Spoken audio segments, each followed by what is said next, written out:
ಈ ದಿವಸ ಒಂದು ಕಾರ್ಯಕ್ರಮವನ್ನು ಮಾಡ್ತಾ ಇದ್ದಾರೆ. ಈ ದಿವಸ ಮಾಡ್ತಾ ಇರುವ ಕಾರ್ಯಕ್ರಮ ನಿಜವಾಗ್ಲೂ ಕೂಡ ಬಹಳ ಮಹತ್ವವಾದ ಕಾರ್ಯಕ್ರಮ.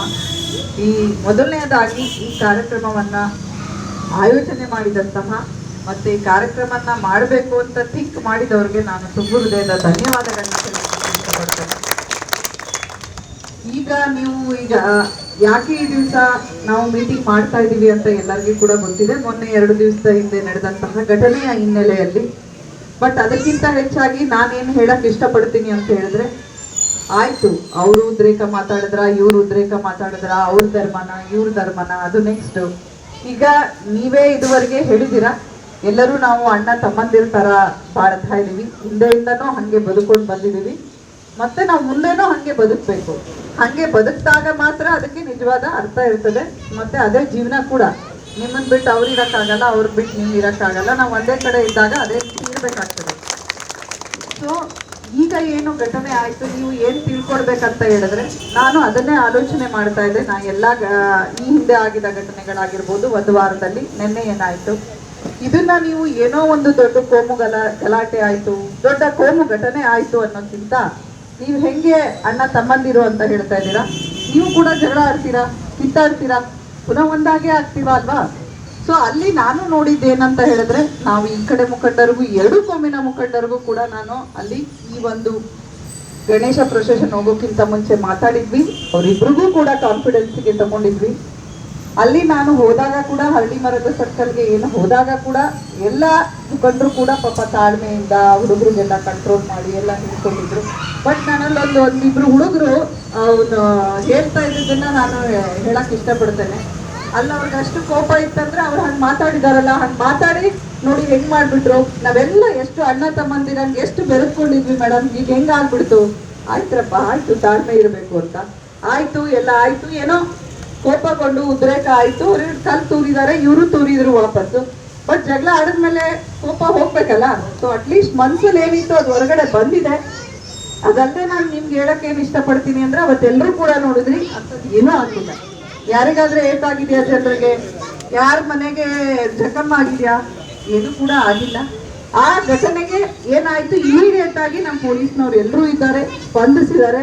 ಆ ಘಟನೆಯನ್ನ ನಿಯಂತ್ರಣ ಮಾಡುವಲ್ಲಿ ನಾವೆಲ್ಲರೂ ಕೂಡ ಸಕ್ಸಸ್ ಆಗಿದ್ದೀವಿ. ನೀವೆಲ್ಲರೂ ಕೂಡ ಅದನ್ನು ನೋಡಿದ್ದೀರಾ.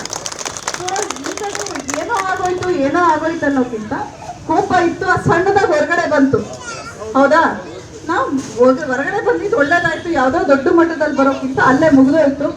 ಈಗ ಏನ್ ತಪ್ಪಾಯ್ತು ಅದಕ್ಕೆ ಸಂಬಂಧಪಟ್ಟಂತೆ ಪೊಲೀಸ್ ಅವರು ಕೇಸು ಮಾಡಿದ್ದಾರೆ. ಯಾರು ಅಲ್ಲಿ ತಪ್ಪಿತಸ್ತಿದ್ದಾರೆ ಅವ್ರಿಗೆ ಮಾತ್ರ ನಾವು ಕ್ರಮ ಕೈಗೊಳ್ಳಬೇಕು. ಈ ಕಡೆ ಹಿಂದೂ ಮುಖಂಡರು ಬಂದಿದ್ದಾರೆ, ಆ ಕಡೆ ನನಗೆ ಮುಸ್ಲಿಂ ಮುಖಂಡರು ಕೂಡ ಬಂದಿದ್ದಾರೆ. ಇಬ್ರಿಗೂ ಕೂಡ ನಾವು ಮಾತಾಡಿದ್ದೇವೆ. ನಾನು ಕೂಡ ಅವ್ರಿಗೆ ಹೇಳಿದ್ದೇನೆ, ಯಾರಿಗೆ ಕೂಡ ನಾವು ಅನವಶ್ಯಕವಾಗಿ, ಯಾಕೆಂದ್ರೆ ನಾವೇನು ಅರೆಸ್ಟ್ ಮಾಡೋದು ಅಂದ್ರೆ ನಂಬರ್ಸ್ ತೋರಿಸ್ಲಿಕ್ಕೆ ಅರೆಸ್ಟ್ ಮಾಡೋದಲ್ಲ. ಅಷ್ಟೊಂದು ಜನ ಬಂದಿದ್ರು.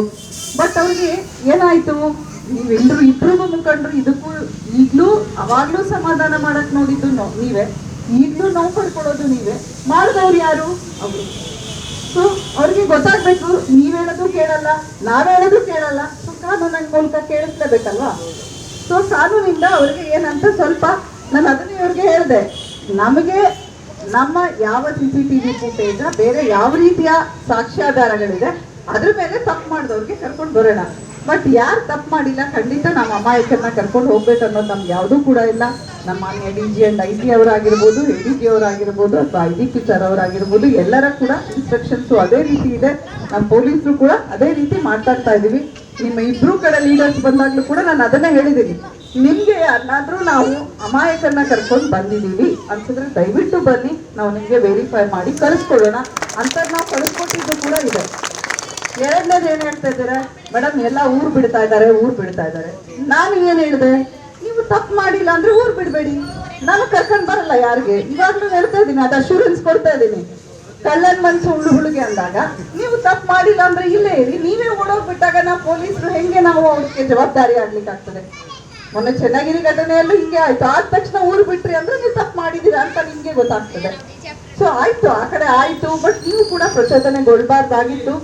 ಇವರು ಪ್ರಚೋದನೆಗೊಂಡಿದ್ದಾರೆ, ಅವ್ರಿಗೆ ಇವರು ಆಕ್ಟ್ ಮಾಡಿದ್ದಾರೆ, ರಿಯಾಕ್ಟ್ ಮಾಡಿದ್ದಾರೆ. ಅದಾದ್ಮೇಲೆ ಏನಾಗಿದೆ ನೀವೆಲ್ಲರೂ ಕೂಡ ನೋಡಿದ್ದೀರಾ. ಸೊ ಇನ್ನು ಮುಂದೆ ನೀವೆಲ್ರಿಗೂ ಗೊತ್ತು, ನಾವು ಅದೇ ಕುವೆಂಪು ಅವ್ರು ಹೇಳ್ತೀವಿ, ಪ್ರತಿಯೊಬ್ಬರು ಕೂಡ ಹುಟ್ಟಿದಾಗ ಮನುಷ್ಯರಾಗಿ ಹುಟ್ಟುತ್ತೇವೆ. ಬಟ್ ಬೆಳೀತಾ ಬೆಳೀತಾ ನಮ್ಮ ಸುತ್ತಲಿರುವಂತಹ ಏನು ಸೊಸೈಟಿ